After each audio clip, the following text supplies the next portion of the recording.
Blow it, the mountain man ordered. The obese girl, then he gave her $5 after she blew his. The sun hung like a merciless white eye over the Arizona territory, baking the desert floor until the sand itself seemed to shimmer with malevolent heat.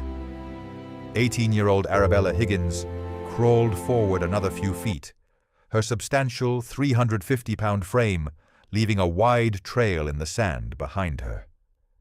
Her lips were cracked and bleeding, her tongue was swollen to twice its normal size, and her vision swam with spots that she knew meant death was approaching. 3 days. She'd been wandering this hellish landscape for 3 days, since her stolen horse had broken its leg, and she'd been forced to shoot the poor animal. 3 days with no water except what she'd found in a muddy puddle that had probably made her sicker. 3 days running from the life her father had planned for her, a life that would have been comfortable, wealthy, and absolutely suffocating. Arabella's father, Montgomery Higgins, was one of the wealthiest cattle barons in Texas.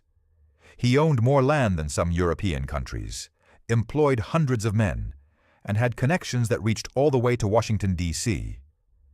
He'd built his empire through ruthless business practices and strategic marriages, and he'd planned the same for his only daughter. At 18, Arabella had been informed she would marry Silas Thornton, a 63-year-old business associate of her father's who needed the Higgins family connection more than he needed a young wife. The thought of Silas's wrinkled hands on her body, of spending her life producing heirs for a man old enough to be her grandfather, had been more than Arabella could bear. So she'd done the unthinkable. She'd stolen money from her father's safe, taken one of his best horses, and fled west toward California and whatever freedom she might find there. But freedom, as it turned out, required skills she didn't possess. Riding skills, survival skills, navigation skills, all the things a pampered cattle baron's daughter had never needed to learn. And now she was going to die in this desert, having traded a gilded cage for a sand-covered grave. Arabella's arms gave out, and she collapsed face down in the sand, unable to go any further. She closed her eyes and waited for the end. "Girl." The voice was harsh, masculine, and very close. Arabella forced her eyes open and found herself staring at a pair of scuffed leather boots. Her gaze traveled upward, past long legs encased in worn denim, past a gun belt slung low on narrow hips, past a torso that showed powerful musculature even through a dust-covered cotton shirt, finally reaching a face that looked like it had been carved from granite and left in the sun to harden. The man was perhaps 35 years old, standing well over 6 feet, with the kind of build that came from years of hard physical labor. His shoulders were massive, his arms thick with muscle, and even through his shirt, she could see the definition of his chest and the distinctive 6-pack of abdominal muscles. His face was all hard angles, strong jaw, sharp cheekbones, straight nose that had been broken at least once. His eyes were so pale they looked almost colorless, like chips of ice, and they were currently studying her with the same detached interest a scientist might show examining an unusual insect. "You're dying," the man said flatly, as if commenting on the weather. "Dehydration. Probably got 6, maybe 8 hours left if we don't fix it. You want to live?" Arabella tried to speak, but her swollen tongue wouldn't cooperate. She managed a weak nod. "Good, because dragging a corpse back to bury it is a pain in the ass." He pulled a massive knife from his belt. The blade had to be at least 10 inches long, and walked to a nearby barrel cactus. With practiced efficiency, he sliced off the top third of the plant, revealing the pulpy interior. He returned and knelt beside Arabella, holding the cactus section where she could see it. "This is a barrel cactus. It stores moisture in this pulp, but you can't just bite into it. The pulp is too dense and you'll waste most of the liquid. You need to blow into it first. Hard. That'll release the moisture so you can drink it. Understand? Arabella nodded again, though she wasn't sure she had the strength to blow anything. "Blow it," the man ordered, holding the cactus to her face. "Blow into that pulp as hard as you can. Your life depends on it." Arabella gathered every scrap of strength she had left and blew. The effort made her dizzy, but she felt the pulp respond, releasing a trickle of bitter moisture. Immediately the man pressed the opening to her cracked lips. "Drink. Don't think, don't taste, just drink everything you can get." The liquid tasted terrible. Bitter, slightly slimy, with an alkaline aftertaste that made her gag. But it was wet, and her body screamed for wetness. Arabella sucked desperately at the cactus, drawing every drop she could manage. When that one was empty, the man cut open another cactus and repeated the process. Then a third. By the time she'd consumed liquid from 3 cacti, Arabella could feel her mind starting to clear, the fog of severe dehydration beginning to lift. The man stood and pulled a small leather pouch from his vest, tossing it onto the sand beside her. $5 in there. Payment for not dying and making me feel guilty about leaving a woman to die in the desert. Now get up. We need to get you somewhere with actual water before you relapse." "I can't stand," Arabella croaked, her voice barely recognizable. "Then I'll carry you. But you're not staying here." He bent down, and before Arabella could protest, he'd scooped her up like she weighed nothing, which was remarkable considering she weighed 350 pounds. His arms didn't even shake as he carried her, his breathing remaining steady despite the heat and her substantial weight. "What's your name?" Arabella managed to ask as he walked. "Caleb Dawson. Most people call me Grit." "Why Grit?" "Because I've got it. More than most men, anyway. Now save your energy. We've got 2 miles to walk and you're in no condition to talk." Those 2 miles took them to a hidden canyon system that Arabella never would have found on her own. The entrance was concealed behind rock formations that looked like solid wall, until you knew exactly where to look. Inside, the canyon opened into a protected space with actual vegetation, desert willows, mesquite trees, even some grass. And most importantly, a spring that bubbled up from underground, providing clear, cold water. Grit deposited Arabella beside the spring and stepped back, watching as she drank properly for the first time in days. "Don't drink too fast," he warned. "Your stomach's been empty too long. Drink too much too fast and you'll vomit it all back up." Arabella forced herself to drink slowly, though every cell in her body screamed for more water immediately. When she'd drunk her fill, she sat back and looked around properly. The canyon was clearly Grit's home. There was a cave entrance with a leather curtain serving as a door, a fire pit with cooking implements, racks for drying meat, and various supplies carefully protected from the elements. "You live here?" Arabella asked. "I do. Alone. By choice. And before you ask, no, you can't stay long term. But you're too weak to go anywhere for at least a week, maybe 2. So here's the deal. You recover here, you earn your keep while you recover, and when you're strong enough, you leave. Understood?" "Understood," Arabella said, though she had no idea where she'd go once she left. She couldn't return to Texas and her father. She didn't have the skills or resources to reach California. But that was a problem for later. Right now, she was just grateful to be alive. Over the following days, as Arabella recovered from her brush with death, she learned that Caleb Grit Dawson was exactly what he appeared to be, a man who had chosen isolation and self-sufficiency over the complications of civilization. He'd been a cavalry scout during the Indian Wars, one of the best according to the few stories he reluctantly shared. But he'd seen too much violence, been ordered to do too many things that violated his personal code, and eventually he'd just walked away. left the army, left civilization, and carved out this existence in one of the most hostile environments in North America.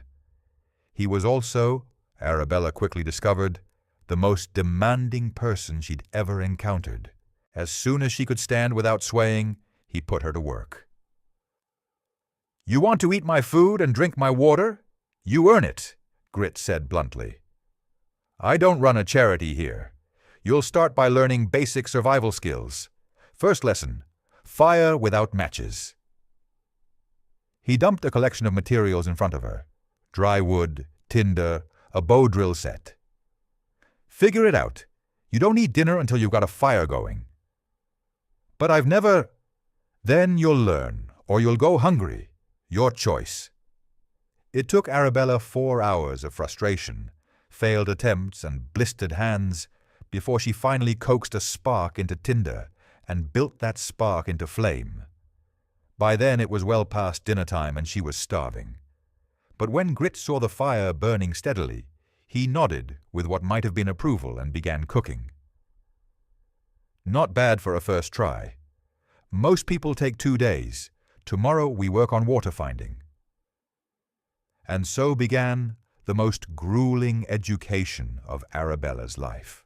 Grit was a merciless teacher who accepted no excuses and showed no sympathy for her lack of experience or her size. He taught her to identify edible plants, which ones provided nutrition, which ones were only useful for emergency water, which ones would kill her if she got desperate enough to try them. He taught her to track animals by reading signs most people would never notice. He taught her to move efficiently through difficult terrain, to conserve energy, to survive on far less food and water than she'd ever imagined possible. The physical demands were brutal. Arabella had never been athletic, her size had made physical activity uncomfortable, and her wealthy upbringing had meant she never needed to push herself. Now Grit made her hike for miles every day, building endurance despite her substantial weight. He made her climb rock faces, teaching her how to use her weight as an advantage rather than a handicap. He taught her to shoot his rifle, and when she protested that the recoil hurt her shoulder, he simply said, "Then learn to hold it properly. Pain is teaching you something." "I can't do this," Arabella gasped one afternoon, after failing to successfully track a deer.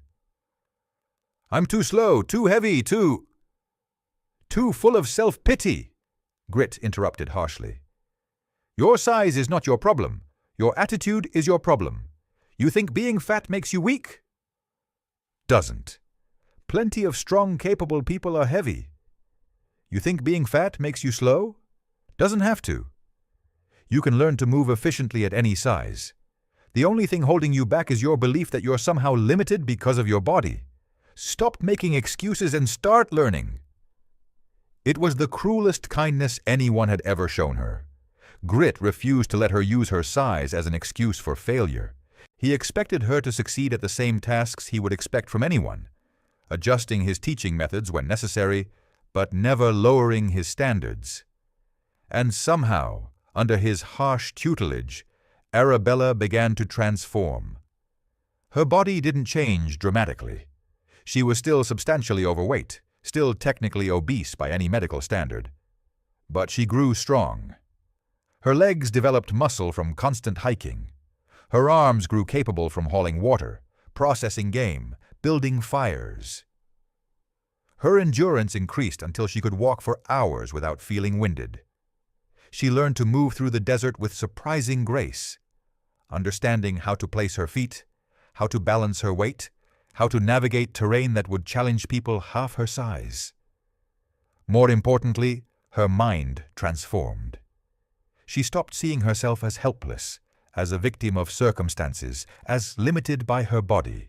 She began to understand that survival in the desert required skill, knowledge, and determination, qualities that had nothing to do with size or conventional beauty. She learned to trust her instincts, to solve problems creatively, to push through discomfort and fear. Months passed. The arrangement that was supposed to last a week, maybe 2, stretched into 3 months, then 4, then 6. Arabella had long since stopped thinking about leaving. Where would she go? Back to Texas and an arranged marriage? Try to make it to California with no money and no connections? Why, when she was learning more, growing stronger and feeling more capable than she'd ever felt in her pampered life? She was also falling deeply in love with her harsh teacher, though she kept that realization locked deep inside. Grit remained emotionally distant, treating her with consistent fairness but showing no particular warmth or affection. He was professional, efficient, and absolutely committed to her education. But never personal, never intimate, never anything beyond teacher and student. Yet Arabella saw things he probably didn't realize he was revealing. The way his pale eyes tracked her during their lessons, making sure she was safe even when he pretended not to be watching. The satisfaction that flickered across his face when she mastered a difficult skill. The protective stance he unconsciously adopted whenever they encountered other travelers in the desert. The careful way he made sure she always had enough food, even when supplies were tight and he went with a smaller portion. Grit was teaching her to survive, yes. But he was also, in his own rough way, caring for her. And Arabella found herself caring deeply for him, for his strength, his integrity, his refusal to coddle or patronize her, his absolute respect for her ability to learn and grow. The crisis that would force everything into the open came on a scorching July afternoon when 5 men rode into Grit's hidden canyon. They wore dusty trail clothes and carried expensive weapons, and they moved with the careful coordination of professional hunters. "Caleb Dawson!" the lead rider called out, his voice echoing off the canyon walls. "We know you're here, and we know you've got Montgomery Higgins's daughter with you. Her father wants her back. He's offering $1,000 for her safe return. Just hand her over and nobody gets hurt." Arabella, who had been working in the cave entrance, felt ice flood her veins. Her father had found her. After 6 months, he'd finally tracked her down, and he'd sent bounty hunters to retrieve his wayward property. Grit emerged from where he'd been checking trap lines on the canyon rim, his rifle held ready. Even from a distance, Arabella could see the change in his posture. The way he shifted into something dangerous, something predatory. "The lady isn't interested in going back," Grit called down. "So you boys can turn around and ride out, or you can die here. Those are your only 2 options." The lead hunter laughed. "There are 5 of us and 1 of you, Dawson. Yeah, we've heard the stories about you. But even a legend has limits. Be smart. Take the money, hand over the girl, and everybody walks away happy." "No." That single word, spoken with absolute finality, seemed to change the atmosphere in the canyon. The hunters exchanged glances, clearly not having expected this level of resistance. "We're not leaving without her," the leader said, his hand moving toward his gun. "One way or another, Arabella Higgins is coming with us. You can't stop all 5 of us, Dawson, not even you." "Then I guess we'll find out," Grit said calmly. What followed was the most violent 30 seconds of Arabella's life. The hunters went for their guns, confident in their numbers and their skill. Grit shot the leader through the heart before the man's gun cleared its holster. Shot a second man in the throat as that one tried to take cover. The remaining 3 scattered, using their horses and the canyon walls as cover, and suddenly the fight became more complicated.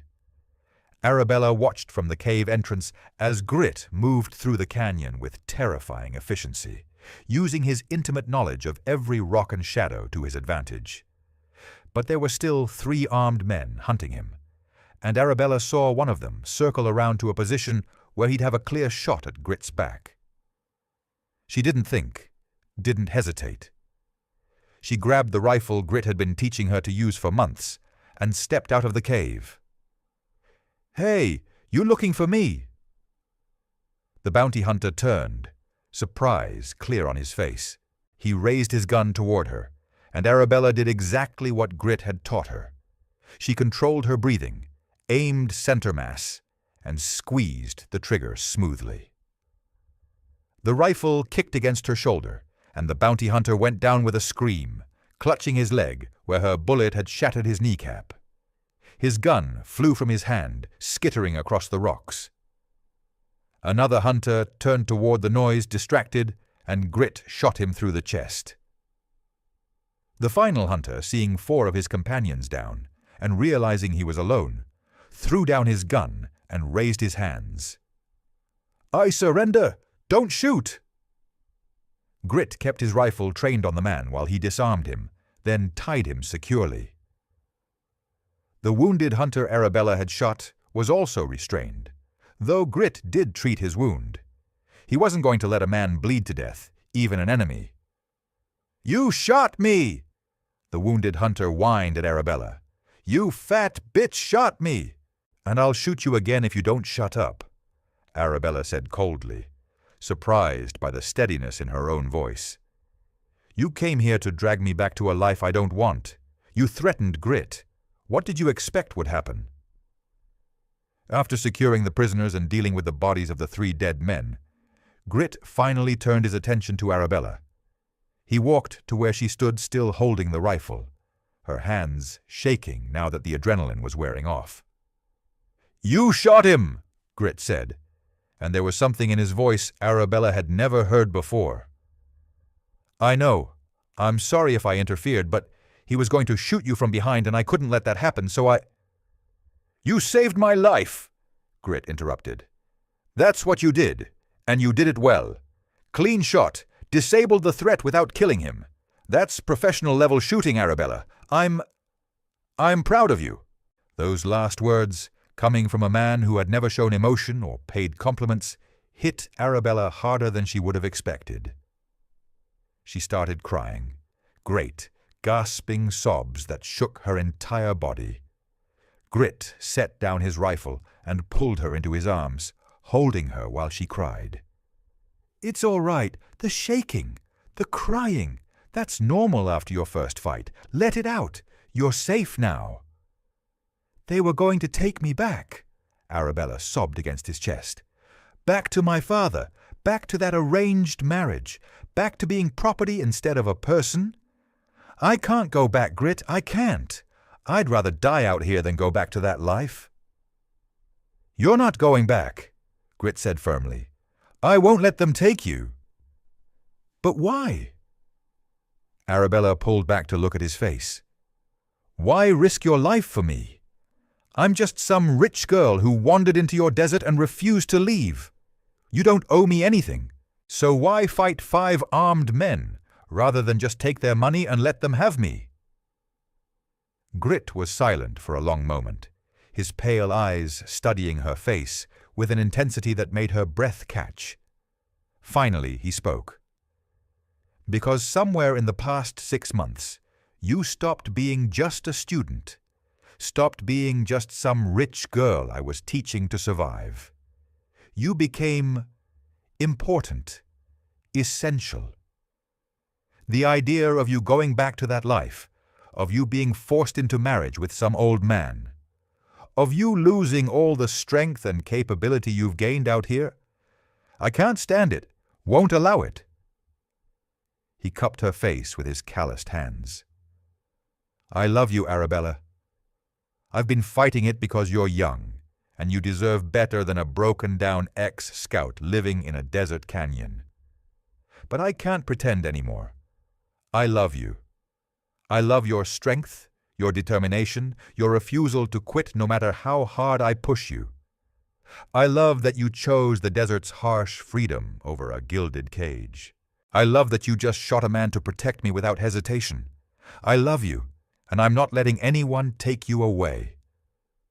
Arabella felt her heart soaring. "I love you too. I've loved you for months. You gave me back to myself, Grit. You showed me I was strong and capable and valuable. You never once made me feel like my size was a problem or a limitation. You just taught me to survive and expected me to succeed. Do you know what a gift that is? to be seen as capable instead of helpless? She kissed him then, fierce and desperate, and full of months of suppressed feeling. Grit kissed her back with equal intensity, and for a long moment, the harsh desert and the tied-up bounty hunters and the bodies of dead men all faded away. There was only this: two people who had found in each other exactly what they'd been missing. When they finally broke apart, Grit spoke quietly. "Your father will send more men. This won't be the last time. Then we'll deal with them when they come," Arabella said firmly. "Together. You taught me to survive, Grit. You taught me to fight. Now let me prove that I can stand beside you, not just behind you. Let me be your partner in this." "You already are," Grit said. "Have been for months, even if I was too stubborn to admit it." They released the surviving bounty hunters the next day, after making it very clear what would happen if they or anyone else came back.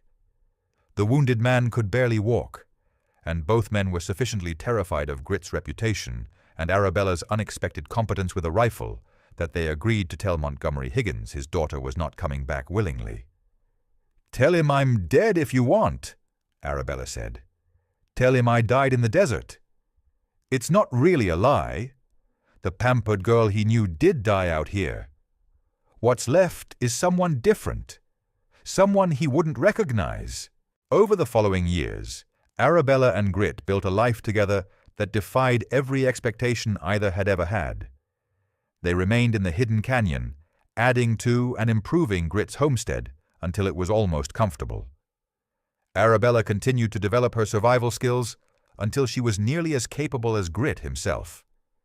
And in some areas, like plant identification and medical treatment, she actually surpassed him. They helped other people occasionally, travelers who got lost in the desert, people fleeing bad situations, anyone who needed the kind of sanctuary their hidden canyon could provide. Word spread quietly through certain communities that if you needed to disappear, if you needed to learn to survive, if you needed protection from people who saw you as property, you could find Caleb Grit Dawson and his partner in the Arizona canyons. Montgomery Higgins eventually gave up trying to retrieve his daughter, especially after 3 separate groups of bounty hunters came back with stories about the impossibly skilled desert couple who fought like demons to protect their territory. Some said the Higgins girl had gone completely wild.